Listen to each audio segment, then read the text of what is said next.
안녕하세요. 지혜는 학원 세연쌤입니다. 청신국제중학교 심층분석 2탄 시작하겠습니다. 앞선 1탄에서 경쟁률과 입결, 학비, 기숙사, 그리고 이 학교에 왜 이렇게 관심이 많이 쏠리는지 설명드렸는데요. 아직 안 보셨다면 1탄 먼저 보고 오시기를 추천드릴게요. 오늘은 교육과정과 일과, 학생 성향과 입시 방법 말씀드리도록 하겠습니다. 먼저 청신국제 중에 가장 큰 특징은 영어 교과서 사용입니다.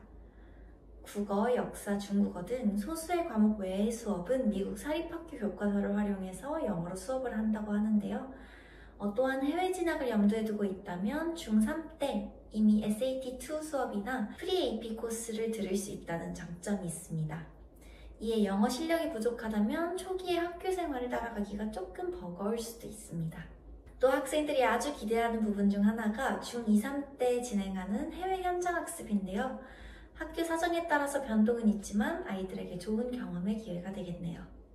청신중 친구들을 만나보면 과제와 수행평가가 워낙 많아서 자료 수집이나 PPT 만들기 등의 실력이 어마무시합니다. 이 실력이 고등학교 생활에 기반이 된다는 장점이 있지만 과제 부담이 꽤 된다고 하네요.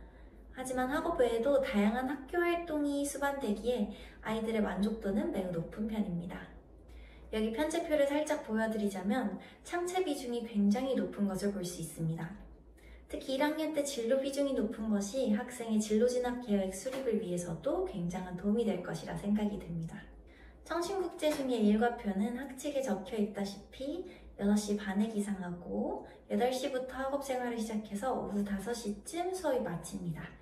이건 일반고랑 비슷한데요. 저녁 식사 이후에 동아리나 방과 후 활동, 자기주도 학습 등을 하면서 시간을 보내게 됩니다.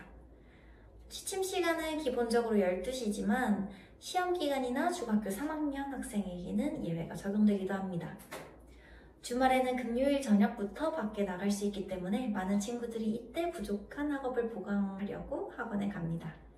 하지만 평일에는 꼼짝없이 자기주도 학습을 통해 해결해야 합니다. 제가 실제로 청신국제중 입학을 준비했던 학생들을 보면 이런 특징이 있었습니다.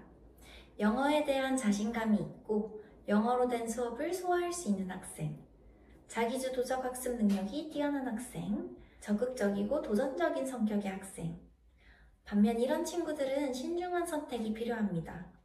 영어로 진행되는 수업에 스트레스를 많이 받는 학생, 조용히 혼자 공부하는 걸 선호하는 학생, 경쟁적인 환경에서 부담을 많이 느끼는 학생.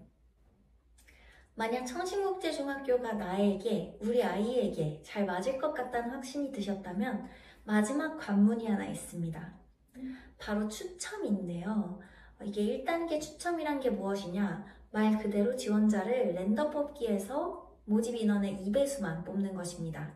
즉, 극악의 1단계 추첨 확률을 뚫고 나면 2명 중 1명이 합격하게 되는 시스템입니다. 이 추첨 때문에 준비해볼지 고민하는 학생, 학부모님들, 제가 말씀드리고 싶은 것은 분명 이 추첨 확률이 너무 낮기 때문에 준비 후 추첨에서 떨어질까 걱정되실 수 있지만 이 중학교 입시 과정이 내신이 포함되지 않는다라는 점을 제외하면 고등학교 입시와 복사 붙여넣기 수준으로 동일합니다.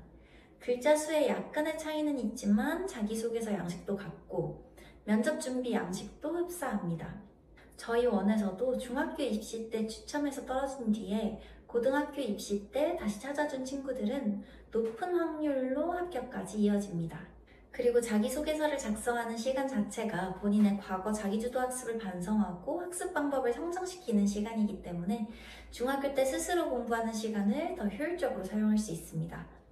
고등학교 입시를 위해 어떤 경험을 미리 준비해야 하는지도 알고 미리 준비할 수도 있겠죠.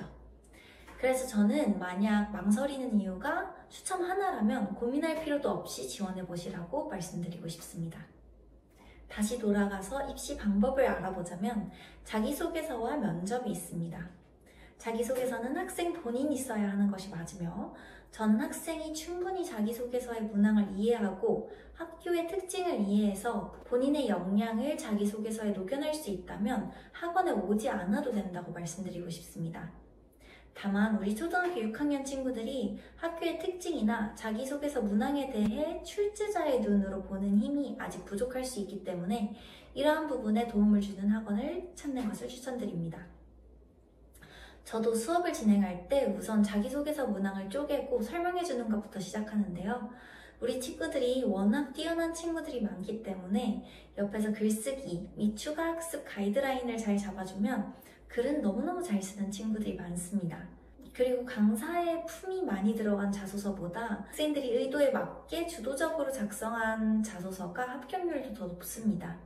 주도적으로 썼을 때 면접 준비도 훨씬 수월하고요. 그러니 학원을 고르실 때는 단순 논술학원이나 대필학원 이런 곳이 아니라 꼭 학생의 특성을 잘 살려주고 학생 개개인에게 가이드라인을 잘 잡아주고 자기주도 학습에 도움을 줄 수 있는 곳으로 고르시기를 바랍니다. 학부모님들께서 자주 주시는 질문 조금 뽑아서 정리해봤는데요. 일반 중학교를 다니다가 전학이 가능한가요? 네, 가능은 하지만 매우 어렵습니다. 결혼이 있을 때만 가능하기 때문입니다. 평일에 학원 수업이 가능한가요? 기숙사 생활로 인해서 평일 외부 학원 수강은 실질적으로는 어렵습니다. 동아리가 잘 돼 있다는데 어떤가요? 자율동아리가 매우 다양하고 중고등 연합 동아리까지 다양하게 있는 것으로 알고 있는데요. 여기 앞에 한번 띄워드릴게요. 제2 외국어로는 어떤 과목을 배울 수 있나요? 2025 편제표 기준으로는 선택 과목에 일본어, 중국어, 스페인어가 개설되어 있습니다. 통일교 재단과 관련된 수업이 있나요?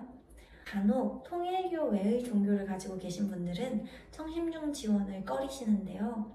청심중이 통일교 재단이긴 하지만 통일교와 관련된 수업은 없습니다. 학생들도 거의 느끼지 못하는 것 같고요. 다만 아무래도 교육기관이기에 독실한 신앙을 가진 친구라면 다른 학교를 고려해 보시는 것도 좋을 것 같습니다. 자, 오늘은 청심국제중학교에 대해 알아봤는데요. 결국 중요한 건 우리 친구들의 성향과 꿈에 맞는 선택을 하는 겁니다. 이 영상이 여러분의 선택에 도움이 되셨길 바라면서 다음 영상에서도 더 많은 입시 정보를 가지고 찾아오겠습니다.